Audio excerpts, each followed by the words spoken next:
Good morning. This morning I'm going to speak on a piece that I've entitled Creativity, Simplicity, and Balance. I'm still reading this teacher of mine, and uh, once again, as usual, I read a piece of stuff that it sounds casually interesting and suddenly hits me like a ton of bricks. Like, well, this is, again, it's basically angles on things that are just utterly they I never thought of them, and they strike me, and I think they're valuable. A little bit in the way of context for this piece I'm going to do today is the fellow I read and who I spend all this time with and consider a teacher.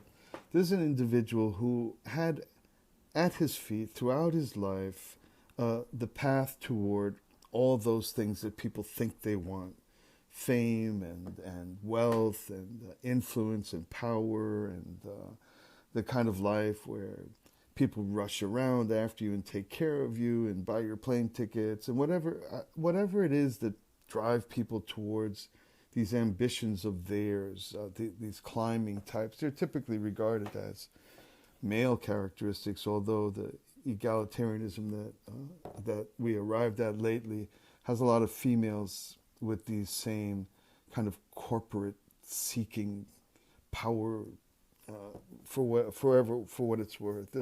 This isn't a gender thing at all. But this particular fellow really rejected that. Although this was constantly it was almost a demand of his. He rejected it and preferred simplicity. That's what he's speaking about here, and this is what I've chose to address here. The other little piece of background is that because he was in a position to naturally move in the direction of all these kind of classical, overblown, self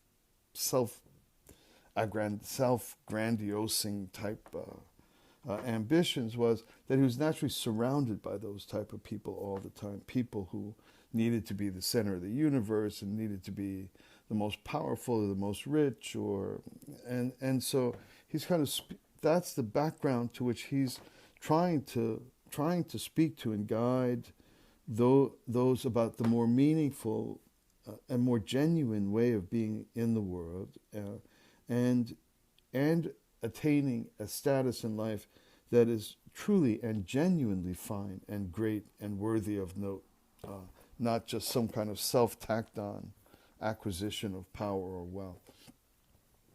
So in this context then, I'm reading, he says, the reason I like creativity is because it keeps me simple. And then goes on to say, some kinds of processes are a pain in the neck and very complicated.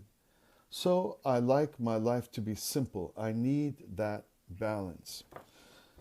So this suddenly kind of opened up the skies for me. I could see something very clearly. Later on, which I'll get to, the final kind of pause, and he says, "So do something meaningful." This is kind of where it comes to do something meaningful, and so this whole idea of creativity is in the context of doing something meaningful. If you are trying to make myself a perfect person, or make myself a good person, or make myself someone that helps in this particular area, hunger or education, he's saying do something meaningful. As soon as that becomes the core context and definition of what makes our days, or your days, our days, then it inevitably or by compulsion puts us in the context of creativity, because it's impossible to do something meaningful without the intense, passionate, kind of all-consuming, don't eat, don't sleep, collapse from trying type of creativity, like the great artist, like the great musician, those that are really trying to create. And then he says some types of processes are, so in order to create, one has to kind of analyze, what are my talents, what are my resources, how much time do I have, What is my circumstance? Who's for me? Who's against me? There's a ton of kind of analysis. Then there's the implementation. There's the unexpected roadblocks. The effort to be creative, as any artist can tell us, and any genuinely accomplished individual can tell us, creativity is a very demanding. But not only is it demanding, but here's the thing that caught my eye. He says some processes are a pain in the neck. They're very complicated. And I think any of us involved in meaningful pursuits know this. You're trying to make something happen, and you're holding like 10 things in tension with each other. You're trying to hold a string of things together to get the last one to click or to find where the last one goes. They're complicated. And then one can be a little off. Maybe computer programmers know this. You can have something a little off that's throwing off your entire application, and it's called troubleshooting. And he says some of these are very complicated. So when we are involved in creative effort, genuinely creative effort for meaningful things, it isn't all like, like thumb to four fingers and on the knees and Om and life is peaceful and I'm Mr. Serene and I'm an enlightened guy. It isn't like that all the time. The creative process is maddening. It's a whole day's work, and I still didn't get it. And it's me snapping at someone who didn't do anything wrong, and then then say, oh, sorry, I'm in this thing and it's killing me. This is what he's talking about. Some processes are a pain in the neck and very complicated. So I like my life to be simple. I need that balance. This is the genius that caught my attention in this. Because creativity has processes that are complicated. When this gentleman and myself, or maybe you too, when you need a break, you don't need to go be like the guy in the slick suit in the club and whose every hair is in place. And then if you get back and you look on your phone and you saw one hair is out of place and you're shot for a week, rather you want to, I don't know, have a glass of water or a glass of whatever you like to drink, sit back, think of nothing, be nothing. Just have simplicity. That's where joy is. Not in more ambition, more acquisition, more self-importance. He goes, so I like my life to be simple. I need that balance. He goes on to read, and this is fun for me. That's why I can't really understand people who criticize. They don't really understand the creative process. They have so much time on their hands and so much energy. They criticize, spewing out this nonsensical garble and superficial analysis. And then he gets to which I mentioned. Do something meaningful. If you really want to use your head, do something meaningful. So he equates this kind of fevered mental acuity, this kind of looking around, gazing around, looking at this leader, looking at that head of that company, looking at this cop or this mayor, and like criticizing. It's just like the busyness of mind. And he says, I can't really understand people who criticize. They have so much time on their hands, so much energy, but and here again back to the idea, they don't understand the creative process. If you really want to use your head, do something meaningful. And if you're involved in something meaningful, this involves you in creativity. And if you're involved in creativity, you know, like any artist knows, like any of us who are trying to accomplish something in our life, that the creative process is complicated. He says, some of them are a pain in the neck and very complicated. They're hard. Even if you're baking an apple pie or a turkey for folks coming out to your house for a holiday, that's complicated. You don't have time to criticize. You're involved. You're using creative energy. And so when that's done, what he wants, and I think there's wisdom there.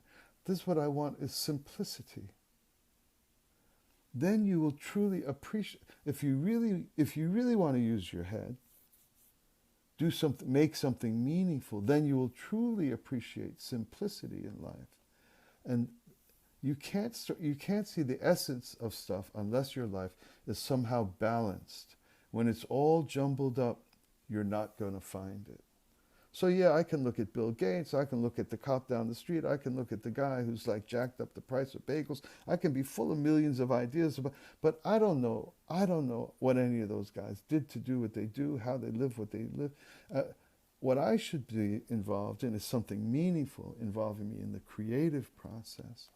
And then once I'm involved in the creative process, I'm so constantly involved in things that are quote unquote a pain in the neck and things that are complicated, that what I seek is simplicity.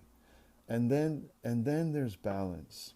This is a beautiful balance, because the complications of life are connected to something meaningful.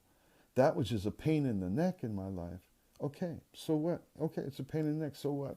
I'm involved in something meaningful, I'll solve it. It's worth it for me to solve it. I'm happy to solve it.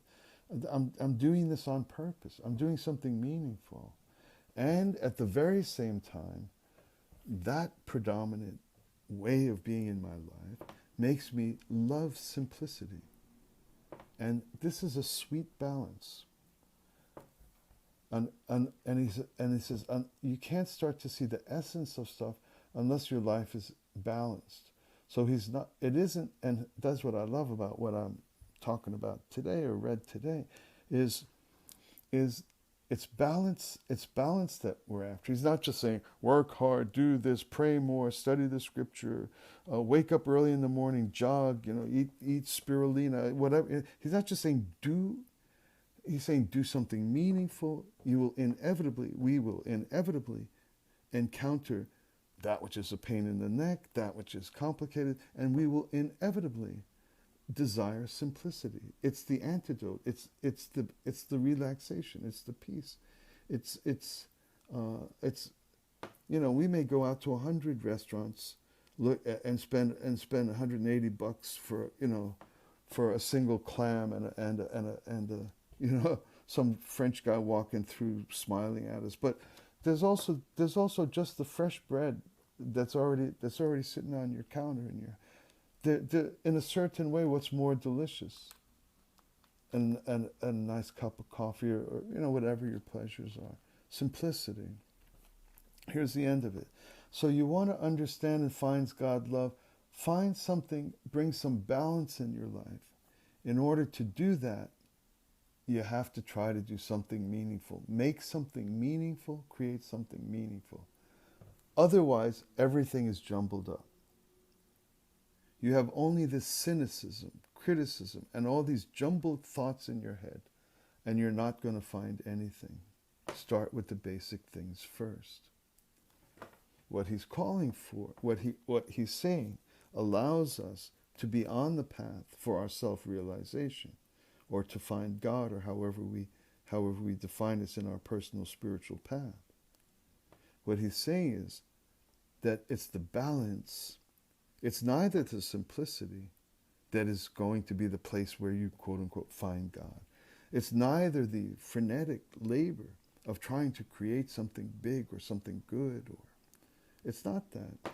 It's the balance. It's the balance between the challenging, complicated world of creating something meaningful. The natural simplicity we seek to balance that out. Therein lies, it's at the balance, therein lies the secret to where God is revealed, to where my true self is revealed, to where peace is revealed. It's a beautiful balance. And it starts with just simply pursuing something meaningful. We are inevitably overcome, or there's an onslaught of complication. We inevitably seek simplicity. And I truly urge us at the end, as I conclude, that simplicity is the antidote. Not more fame, more drinks, more dance clubs, more companies to buy, more yachts to own. No, simplicity is the balance for the complications that are involved in doing something meaningful. And in that balance is the vision of the everlasting God, of the infinite truth, of what I can become that has eternal value. Thanks a lot. Talk soon.